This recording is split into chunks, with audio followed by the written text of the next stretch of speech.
right. Well, welcome everybody.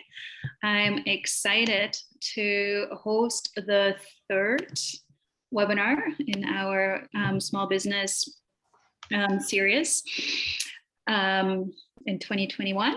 Our presenter today is Monika Danielson.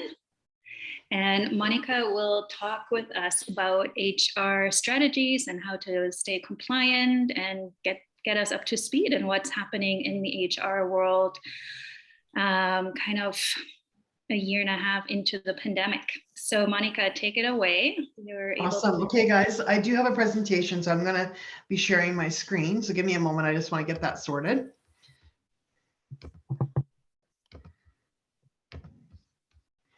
And we'll go through this. So welcome to the third seminar that is being hosted by the Salt Spring Island Chamber.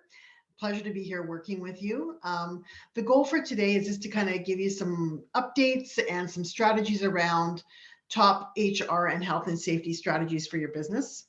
So let me just introduce who I am. So I'm Monika. I'm your local HR business development manager with Peninsula. And what we're going to walk through today is basically who my company is, which is Peninsula Canada, and what we do. So the essence behind what we do is we help small to medium-sized businesses with three most important things. The first one is to mitigate your risk as a business owner when it comes to the employer-employee relationship. The second one is to make sure that we are maintaining compliancy with the law. And we have two sides of the coin, which we'll talk about. One is the Ministry of Labor, and one is WorkSafe BC. So the goal for any business owner is to make sure we're compliant for both, or the goal for me is to make sure all business owners are compliant with both. We'll have a chat a little bit about what I'm hearing from my employers when they're calling me and our team. So we field about 5,000 to 7,000 calls a month with our employers that we help out, and we'll talk a little bit about what they're calling it about. And then obviously protecting your organization with an effective HR system. So talking about some of the strategies you want to have in place to protect you as business owners. Legal, obviously your legal duties, and then we'll have a bit of time for questions and answers at the end. So a little bit about Peninsula. Peninsula is around the world. We have been in operation since the early 80s. We started in the UK and Ireland. We've expanded into Australia and New Zealand. And in 2017, Peninsula came to Canada. Our beginnings was a humble beginning with our founder, Peter Doan. He actually had some employee problems that resulted in a lawsuit that he did lose the lawsuit. And from there, Peninsula was born. So what Peninsula does, again, is we protect the business owners to make sure they are compliant, but also making sure that they know that they have rights. And we kind of equal that scale. A lot of people I talk to will relate to this because sometimes they feel like the employees have a lot of rights and they have very little rights. So the goal is for us to help you balance that out. As an employer, you do have rights. You just need to know what your obligations are and how to execute those rights as well. Okay. This is some of the topics that a lot of my employers are inquiring about. So when they call in to our team, we have a team of, my team is there to help you 24 hours a day, 365 days a year. But what we do is we basically help employers with these type of questions or answers. A lot of calls into workplace accommodations. Due to COVID, we've had a lot of people that have been needing help and understanding what they can and can't do when people are asking about accommodations in the workplace. We've had a lot of calls around terminations and recalls. So people that may have been on a layoff that are now wanting to recall back, and terminations if you're having a change of workflow within the organization. Employees are refusing to work due to unsafe conditions. So in the past, what we've had is the opportunity for, there's been low risk, medium risk, and high risk categories from WorkSafe BC. So let's talk about those. A high risk category would be something like an electrician, construction site, crane operator, things like that would be high risk. There's lots of risk around their jobs. Medium risk would be restaurants. Another medium risk one would be working in a retail store. There slips and falls and things like that can happen. Low risk would be normally things like a law firm office, or it could be things like a bank. Not a lot of injuries can happen on the day-to-day basis, but since COVID, everything is being considered high risk, and we've seen work refusals across the board. So as an employer, one of the things that's recommended is to make sure we have a COVID-19 policy put into place. Now that is switching into what you call an infectious disease control policy or communicable disease control policy. So we want to make sure that that's being happening as well. The goal for our employers, as employers, is we want to make sure we have our team come to work and leave work the same way they came to work, both physically and mentally. So by making sure you have a safe working environment, which means that removing the chances of contracting COVID-19, that will prevent as many work refusals as possible. Okay, so that's kind of a really hot topic right now. Employees on leave and job protected leave entitlements, health and safety requirements. We're getting a lot of calls around that lately. Uncertainty of the wave 4. So in the last about 3 or 4 weeks, we've been getting a lot of calls about the uncertainty, what's expected, what are our thoughts about what the government's going to do as far as closing down businesses or, doing pauses on operations. So fortunately for us, I operate in 3 different provinces, BC, Alberta, and Ontario. BC seems to be a little bit more forefront when it comes to that. We're starting to protect our small businesses a little bit stronger than what I'm seeing in Ontario. But needless to say, there is uncertainty. So we definitely help out with our clients with that. COVID-19 requirements, which we talked about, managing legislation changes. So one of the things that have come up in the last 16, 17, 18 months, I guess we're going on 20 months now, is that there's been a lot of legislation changes, some permanent, some not. So we want to make sure that you're up to date with legislation changes as well. Whether that is, giving an hourly rate to your employees when they're going to get their COVID-19 vaccination, to, paying them if it's a COVID-19 illness. So things like that. Layoffs, a really important one. What I've seen from employers around layoffs is that many employers, first of all, which we'll talk about later, but do not have an employment agreement or contract in place with their employees.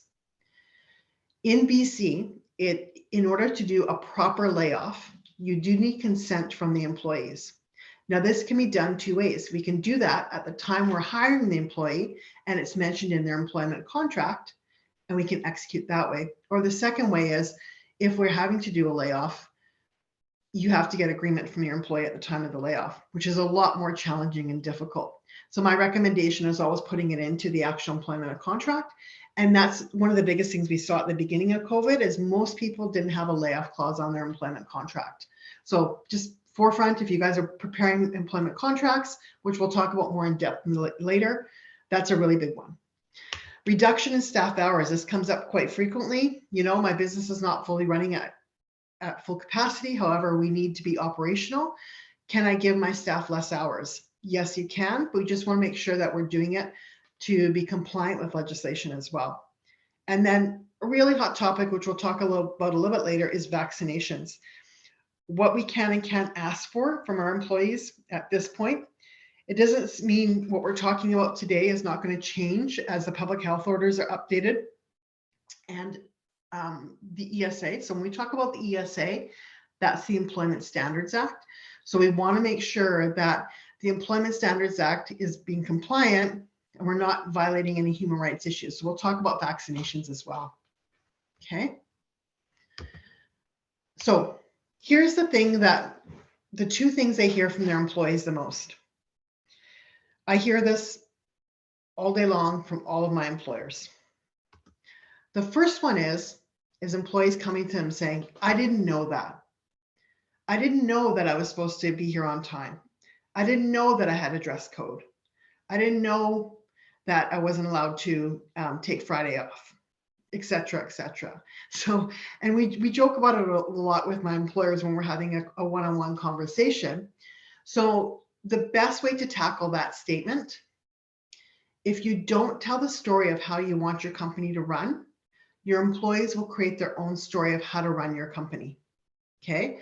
So my advice or my recommendation is to make sure that you have that playbook, just like a hockey coach would have a playbook. Have a playbook for your employees. And what that looks like is an employee handbook. So we'll talk a little bit about that later on as well. This will house your actual documentation to support the way you want to run your business. As an employer, we can't assume our employees know this. So we want to make sure it's written down. If it's not written down, doesn't exist. So that's the first thing I hear a lot from my employers. The second one I hear a lot my employers talk about is employees coming to them saying, I know my rights. This is very, very, the scale that it's happening on is increasing day over day over day. And that's for two reasons. The first reason is as employees, it is really important for them to know their rights, and it's the obligation of the employer to make sure the employee knows their rights. So again, by having everything set into an employee handbook, we get rid of that. But the second thing is we have Google, right? So people will Google things, whether it's right or wrong, the answer they get, it's empowerment to them. So what we want to do is we want to make sure that you as employers also have rights. And a lot of my employers, when they're talking, their employees say that to them, they feel, uh-oh, what do I do now? It's okay to have that feeling, but that's what's really important, to understand your rights and obligations as an employer. And that's kind of what we're going to get into next. Okay. Before we do that, though, I want to just talk to you about one of the easiest rules for an HR perspective. It's called the 262 rule. So if you have a pen, I really encourage you to write down 262. And I'll kind of explain to you what that is. It's in relation to the employer-employee relationship.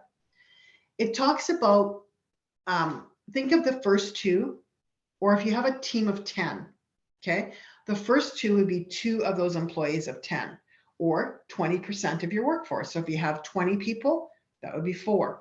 If you have 5 people, that would be 1 or 2, right? So 20% of your workforce, so 1 of the 5. So when you're looking at your group of 10, you'll have about 20% of your people that are what your top performers.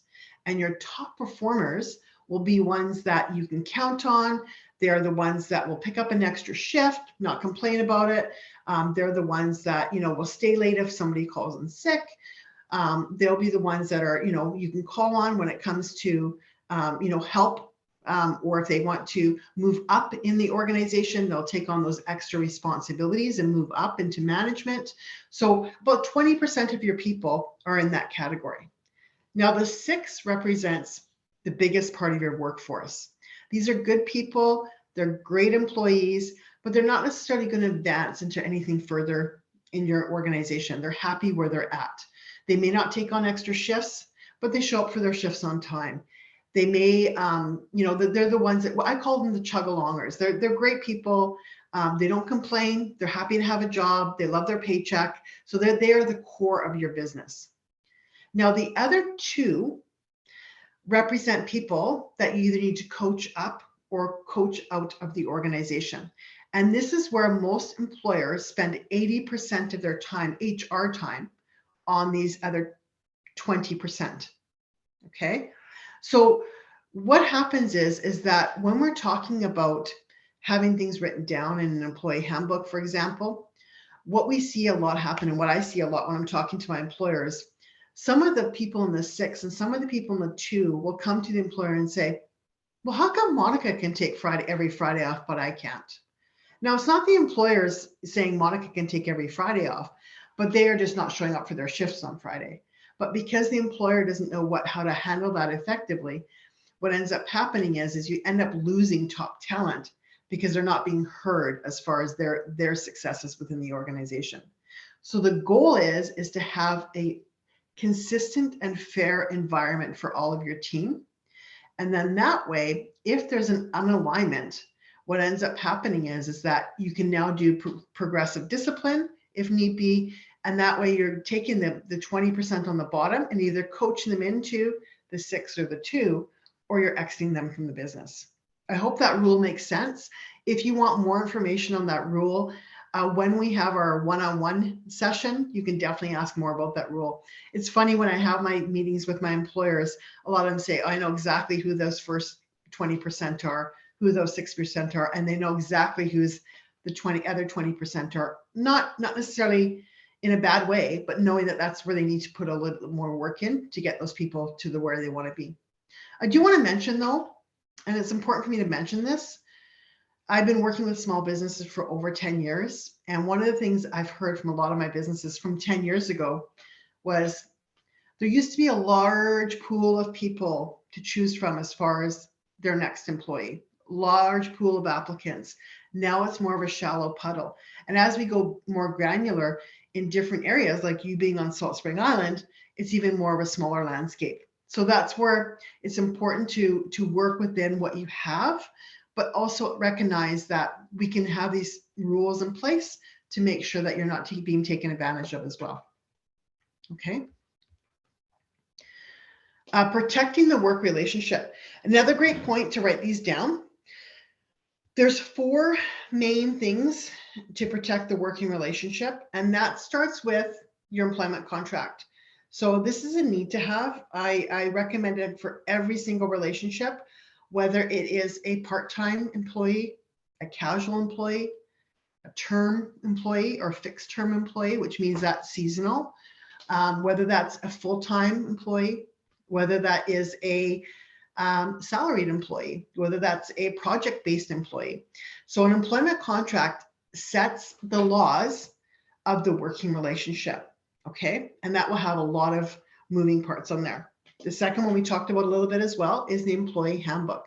So the employee handbook is your playbook, okay? Policies and procedures. These are your plays. This is how you want your company to run. This is that story you want to tell your employees, okay?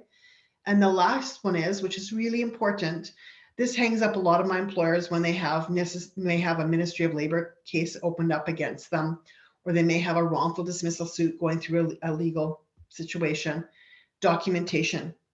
Documentation is really important. A lot of my employers say they don't have time to document, but it's just that moments in time where if you get that documentation and you store it, if you need it for future, it's there for you to use, okay?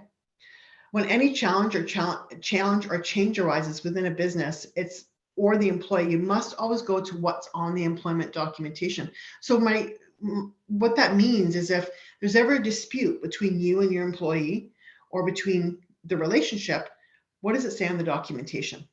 Okay, so that's just a really important part to think about as well. Again, your employee has rights. Now, this is a way to protect your own. Okay, so by having these 4 crucial things in place, you'll definitely make sure that you're being protected as far as an employer, the employee relationship. Okay. So the key components of a contract, you want to have these on your contract. The first one is a probationary period. Okay, you want to also have vacation and holiday time. You can think of the ESA, the Employment Standards Act, as the floor. If as an employer you want to give more than what the actual ESA is recommending or requiring, you can. You just can't go beneath what the ESA is saying. Okay, so you want to write it out so there's no misinterpretations. So vacation time, holiday time, layoffs, right? We just talked about at the beginning of our webinar. A layoff is really an important one to have on there as well. Again, end of employment. I have to be very transparent with you. Probably about 80% of the employers I talk to do not have an end of employment clause on their actual employment agreement, if they have an employment agreement. And a lot of them say, well, Monika, why would I want an end of employment clause? Am I just not hiring this person? I don't plan on ending the relationship. Well, you have to look at statistics. Most people in society in today's world don't stay at their employer for a lifetime. Okay, so like my father, he worked his whole entire career at one location, at one business. That doesn't happen very often. So we do know there's going to be an end, or most likely be an end to that relationship. So by having the terms of how that relationship would end with an end of employment clause, and it should relate back to the Employment Standards Act, it will protect you under the Employment Standards Act, and B, it'll outline exactly how an end of employment should look like, whether it's a resignation, a with cause termination, or without cause termination. Okay. A frustration clause is also important to have on there. Confidentiality, non-solicitation, and then obviously we need a signature to make everything valid. Okay. So 3 things employers need. We want to make sure we have every employee should understand their job title and their duties. We want to have a start date. Okay, so that's a really important one. When did the actual employment start? When did the employer-employee relationship start? We want to talk about salary and hours of work. Okay, now if you can't actually have assigned hours, you can hire somebody on as a casual employee or a part-time employee. But again, what their pay is and what their hours of work looks like as well. Okay. Hot topic. Hopefully I'm not going through this too quickly. We will have some questions at the question time at the end. But if you are, hopefully I'm not going back through this too quickly. Just wanted to check in and do a check-in on you guys. So hot topic, vaccinations in the workplace. So I've been working with, we work with about 5,000 businesses across Canada, and we've been really helping them, the people that we're working with vaccination policies in the workplace. Some of the things you want to note around vaccinations. So today in BC, right now, as an employer in the private sector, you cannot legally require or ask for your employees to have their vaccination to be in your workplace. Okay, because there's a couple reasons why, but the biggest one is the human rights issue. However, what you can do is you can hold your position on what your position is with the vaccinations in the workplace. What I mean by that is you can build a policy around it to state what your expectations are. But you want to take into consideration the 4 following areas. Workplace safety, right? So the purpose of having a vaccination policy is to keep your work safe. Okay. You also want to make sure you are taking human rights considerations into the policy as well. What I mean by that, if somebody has to be accommodated for a medical condition, that would be considered a human rights issue. Privacy protection, right? So you want to make sure you're protecting the privacy. If people are volunteering information to you, by the way, they can volunteer if they've been vaccinated, and I'll tell you how our company is doing that part of it. So privacy protection, and then obviously from the employment law lens as well. Okay, so those are the 4 considerations when building on a policy. In all honesty, best practice is to engage the help of a professional to build out a policy that's right and that's compliant for your business and your organization. Okay. What we don't want to see happening for our business owners is them getting into human rights complaints with their employees, wrongful dismissal suits with their employees because of a non-compliant policy. Okay. I do want to mention, as legislation changes, as new public health orders come out, as the ESA may get amended, WorkSafe BC will bring in policy or update their policies or what the requirements are. We will be seeing a change in that, so just be mindful of that as well. Okay. Back to how Peninsula organized. So when vaccinations became available, Peninsula Canada, the company I work for, we have a workforce of about 250 staff in Canada, just under that. They introduced a policy for us saying that, everyone is expected to have their vaccinations, vaccination policy. They did an accommodation if we needed accommodations for medical, etc. That was in there as well. And what they asked us to volunteer the information once we got vaccinated, our first dose, our second dose, etc. So with that, what we saw is that today, in real time, we're at about 93% vaccinated, and that's with just volunteering the information to our company, and it allows us to make sure that we are all there. They did ask if we requested time off to go get a vaccination, that we provide that appointment to them.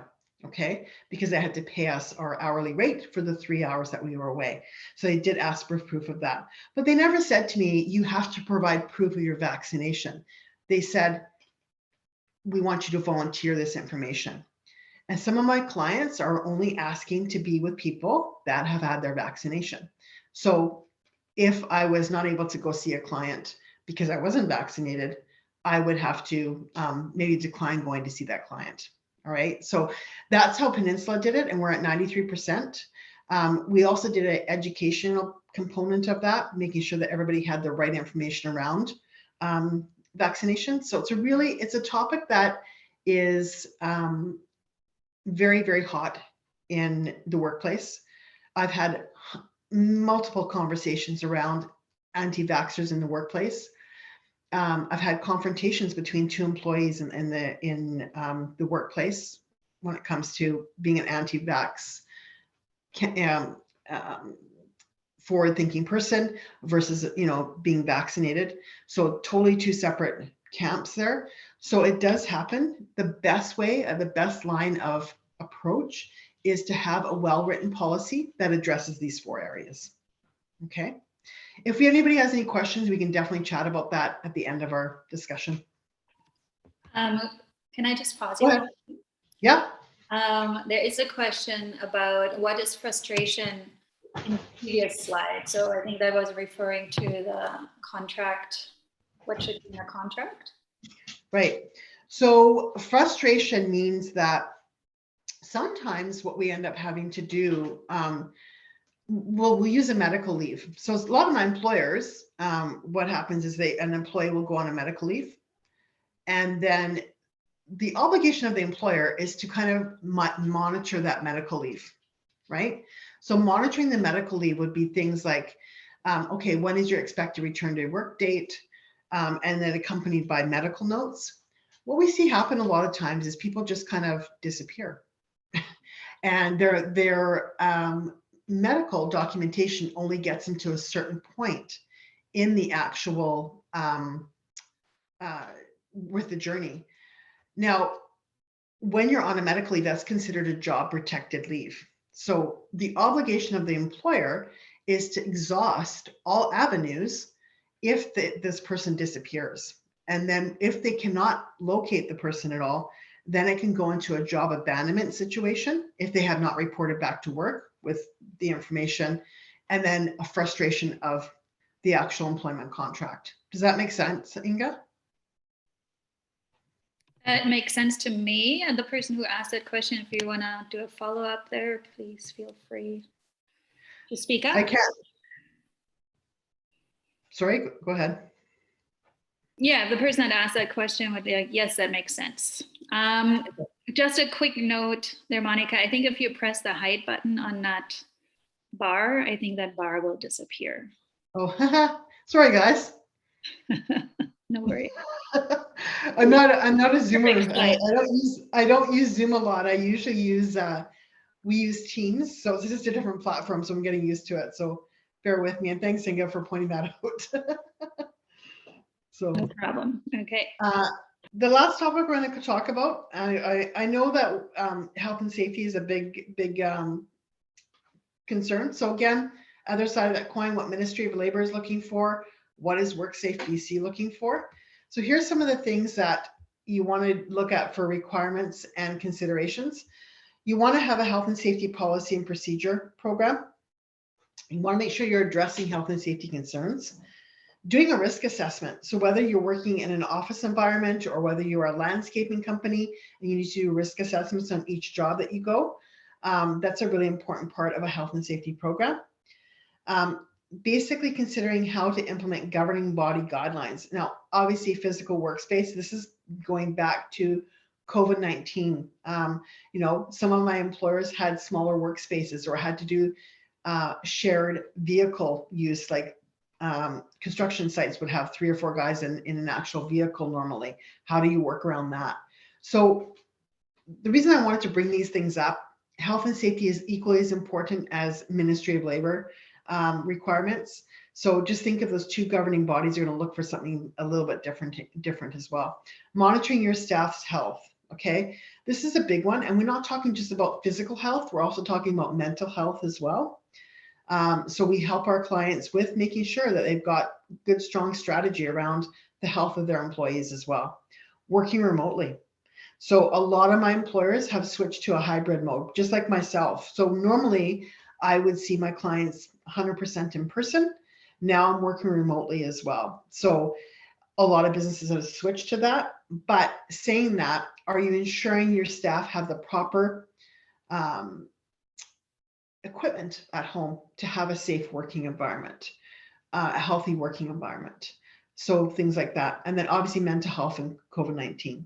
One of my employers, back to the working remotely, one of my employers did a check-in on one of his employees and realized that she didn't have anything set up. She was sitting on a crate at her coffee table because that's all she had available at that time. So, he was able to provide a proper desk and a proper actual chair for her to work at from home as well. So things like that, just being mindful of what you need as far as that part of it as well. Okay. Here's the health and safety for your business. So talking about some of the important things, there's a lot on this list. I'll probably drop down and you guys can take a read through it as I'm talking. The infectious disease and control policy, that's obviously a new one that we have not had to have before February of 2020. And now we definitely want to have that in place. If you don't know what a HSR or a JHSC means, that is if you're at a certain level of employees in your business. The HSR is a health and safety representative. So from the worker population, if you have more than 9 team members on your team, once you have over 20, that's the joint health and safety committee. And in that respect, you want to have a minimum of 2 worker representations and 2 management representations. So a committee of 4 people, 2 from the worker side, 2 from the management side or ownership side. Okay. PPE, that's a new word we probably, a lot of us didn't hear about before, but what PPE is personal protective equipment. So again, before it used to be a hard hat and steel-toed boots. Now we're talking about, masks, shields, gloves. So all businesses now need PPE as well. Okay. Making sure you understand a refusal of work policy, what that looks like. A return to work policy. So if somebody's been off with a medical leave or any type of leave, are you returning them to work in an effective manner? Are you getting the right forms filled out to make sure they are healthy to return to work? Progressive discipline policy, accident and injury reporting, emergency response, and then you have to have violence and harassment in the workplace or bullying and harassment in the workplace. This is a must-have for WorkSafe BC. Again, at the top of our webinar, we talked about having your teams come to work and leave work the same way they went to work. And this is part of it, okay? Making sure that they're in a safe environment. Every just under 30 minutes, I believe it's 28 minutes, an employee is opening up a case around WorkSafe harassment against a company or an employer. Not necessarily from the employer to the employee. It could be an employee to an employee situation. It could be an employee to a customer situation. But the goal for us as employers is to make sure that we are reducing the amount of those scenarios that may happen. Okay, or not having them at all, in all fairness. And if someone feels like they're being harassed, what do we do with that? So that's why it's important to have a program around that as well. Okay. Now we'll just chat about what Peninsula does. We offer a 5-pillar system for our businesses. So we'll just chat about that. Oh, not about that. We'll chat about this. The first one is we have 24/7 consultation. So our advisors are available 24/7 a day. We work for you as business owners. We don't, which is really important. So we work on your time, not our time. So this is really probably a game changer for most of my business owners that I work with, because it allows them to call when they need help on their time.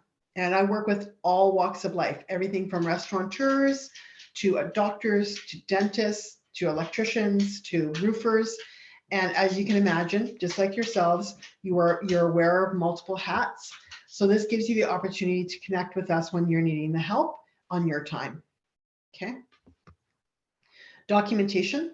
When you're a client of ours, we make sure that the documentation to support your business is compliant with legislation. So that's really important. We do give all of our clients a fresh new set of documentation. And the reason we do that is because we also offer the health and safety support and program. Same thing, we offer you a fresh new set of documentation. And the reason we do that is because we have Peninsula Protect. So Peninsula Protect is our service guarantee for all of our business owners. What it means is if you're using our documentation, using our advice, and if you ever have a situation where an employee comes back to you and says, hold on a second here, I'm taking you to the Ministry of Labor, or all of a sudden you get a demand letter in your mailbox for $30,000, which I see regularly. Not as clients, but they're usually calling because they want to become a client at that point. What we do is we offer Peninsula Protect. So if you're using our insurance and you're using our actual advice, if an employee comes around the back end and says, you know what, I'm opening up a case against you, we offer a legal fund of up to $125,000 per scenario, up to $500,000 per contract year with us.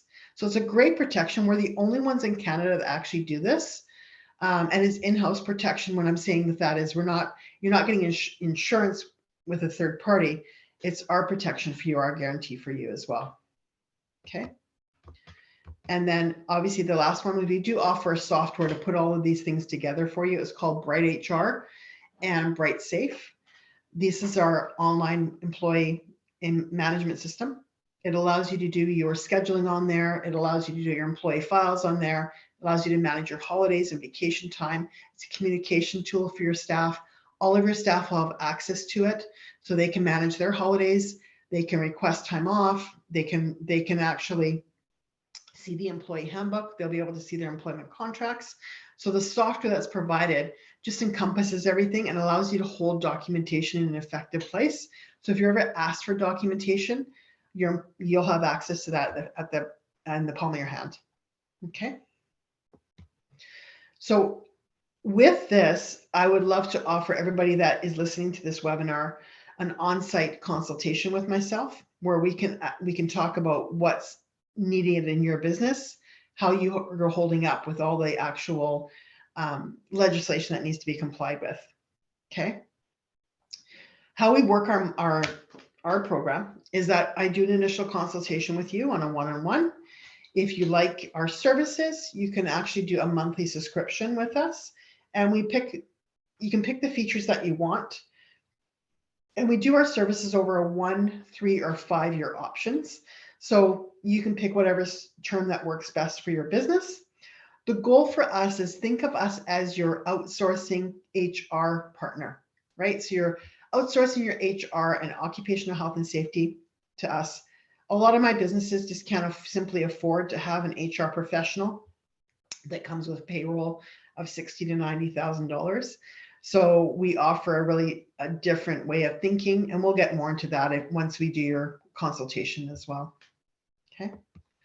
So the next logical step is to book your session with me. With your pen, you can write down my phone number and give me a shout, and we can definitely book that in. So it's Monika, and my direct line is 250-516-5117. Okay. And that's it. I'm just going to stop sharing my screen, and then we can get into some questions, if anybody has any questions. You can unmute yourself if you have any questions. Thank you so much for Monika. That was very informative and educational. Yeah, you can. I didn't stop sharing. How do I stop sharing my screen? No, you did. You did stop sharing. Oh, I did? Okay. Any other questions here for Monika? You can pop it into the question and answer box, or just unmute yourself. If not, you hopefully wrote down Monika's number and can get in touch with her to have a consultation. Might as well take her up on that offer. Oh, quick question. Okay. You want to just unmute yourself there, or you can write it down. Hello, hi, can you hear me? Yes. Hi, so I just wanted to clarify, I believe, Monika, you said that you can't require employees to be vaccinated, but you can encourage them or say that they're expected to be vaccination, that kind of language? Yeah, so again, you want to make sure if you're putting a vaccination policy together, Michael, that you get it with professional help, right? But yes, you can, so you can say that this is the position our company is expecting all of our employees to be vaccinated, right? And ask them to voluntarily confirm whether or not that's the case. Exactly. So the thing is that what we had to do is we had a deadline. We had to all have a deadline of X date. And if that person did not volunteer their information, then our department, my HR department, went to them and said, I don't know who they are, but they went to those people that didn't provide vaccination and, seeing what was the issue. Was it an accommodation issue? What was the actual concern around it? Right? Was it a booking issue? What was the actual concern? And they worked through that with them. Does that mean it's going to change in a couple of weeks? We don't know, right? Because as you're seeing, I'm not sure if you're following Dr. Bonnie Henry, but as she's making her announcements, it's trickling down into different sectors. So starting with the healthcare sector, which is coming up October 26th, provincial employees, which follows transit, which is following. All those things are starting to happen now. Is it going to go into private sector? We don't know, right? So do I expect it? Probably. But again, she's very cautious about saying that because she knows that as a small business owner, a medium-sized business owner, you're taking on the risk of a human rights issue. That's why it's really important to make sure that you are doing it with a legal sense in mind as well, just to protect the business as well, right? And then obviously you have obligations as an employer to maintain the safe workplace. So if you have employees that both are in a risk situation, like sharing vehicles or in contact with clients or what have you, and unwilling to share their vaccination status that you can't confirm, then you're in a situation where it's possible to reduce their work activities, presumably.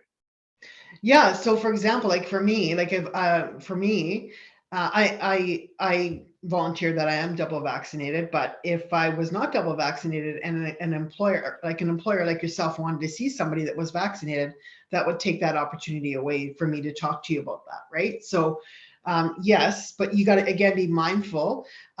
So on top of a vaccination policy, a lot of my employers, because they have employees that are on different sides, vaccinated and unvaccinated, have still maintained their mask policies, right? Their PPE and mask policy, they've never taken that away. Even though there was a time where you were allowed to be inside without masks, a lot of my employers maintained that mask policy just because they didn't want to take any chances, right? And they still did the 6 feet apart and things like that as well.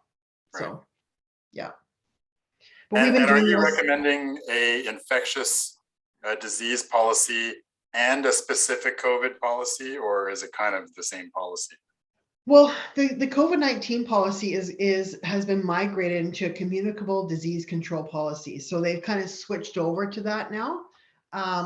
So it's just giving you, like, it's not going to end, right? So what a lot of people have migrated. So it's Michael, it's the same policy. It just needs the language needs to be spoken a little bit differently now. So yes, you don't need both. It's the COVID-19 policy is transitioned into a communicable disease control policy as per WorkSafe BC. WorkSafe BC on their site, they have great information about how to migrate that. But again, as a client of ours, if you became a client, we would help you through that process as well, right? Cool. Yeah. Yeah, no worries. No worries. Gerard, how did you feel about the content? Any questions from your end? No, it was really well presented, done well. I mean, it really speaks to how organized you have to be from the employer side, because if you're not, you'll kick you in the butt down the road. And I think that's the real gap as far as running a business, is to go through those hard discussions and actually create contracts. And I think a lot of businesses today don't have that. And I think that might be the challenge going forward. You start with the contract, even someone that you've known for a long time, and it might be an awkward discussion, but you still have to have the contract in place. Then the rest happens. So it does make sense. It really is a point for them how to build a proper HR policy, basically, right?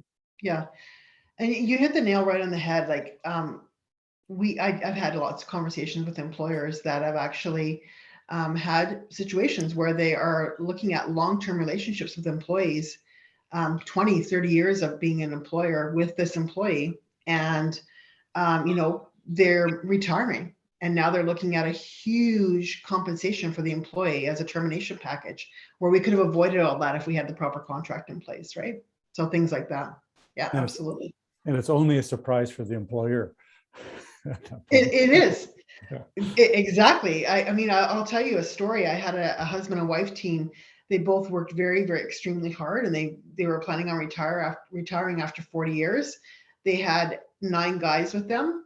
The longest tenured employee was 33 years. The shortest tenured employee was 10 years. So very dedicated, loyal staff. But when they looked at the numbers and the termination packages, it was over $250,000 they were looking at paying out for termination packages, and they couldn't afford it. That was their retirement fund, right? So instead, what they did is they became clients of ours, and we worked with them to come up with a retirement plan, right? Retirement strategy for the business. And what that looked like is giving working notice. So it allows them, the opportunity to still they had to, extend their retirement plan, but it's allowing them to, make sure they treat their staff with respect and the way they need to be treated, but they're not having to pay out, $250,000 in termination pay as well. Right. It's still a tough discussion, but it certainly have to change the strategy of the business in order to make it less onerous, right? Yeah. Another big one that comes up a lot is when people buy a business and they take the tender of the staff on, but sometimes it doesn't work for the new business owner. So we see that a lot as well, where we're helping business owners, transition to new contracts and get them set up. The best way of doing that is for the old business owner to actually terminate the employees, take care of the tender. And if you want to maintain that staff, you hire them on as a new employee, right? So thank you. Yeah, no worries. Any other questions, you guys? Nope. No. So my thing is I would love to reach out to both of you and actually, give you an opportunity to have a one-on-one session with me. Are you guys, I'll reach out, I'll get Inga to, if you guys are okay with that, if Inga can share your email with me. Is that okay for both of you? Absolutely. Sure. Okay, perfect, Michael. That's great. So Inga, if you can do that for me, that would be lovely. Okay. Yeah, do you mind just popping your email into the chat?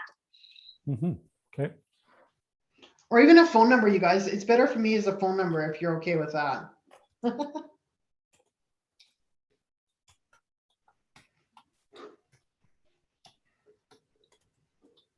Great. And while I'm waiting for that to write that down, well, actually, I'm going to do it. Got it. Okay, cool.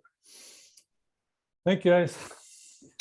Awesome. Thank you. So So tomorrow we have a break, but on Thursday we have 2 more sessions. One is with Yvonne Lam from the Ganges Stationery, and she is going to share with us about her online store launch that was funded by the government Launch Online grant program, and she's used it in a really creative way. And we're also going to have I think, really interesting panel discussion on addressing the labor challenge on Thursday night from 6:30 to 8 p.m. And Yvonne's session is from 1 to 2. Hope you can tune into that. And in the meantime, thank you so much again, Monika, for providing us with this great information, great and important information. Thank you. Awesome. Okay, guys, have a great afternoon, and we will chat to you later. Enjoy the Hope sun. to see you soon. Take care. Bye. Bye. Bye.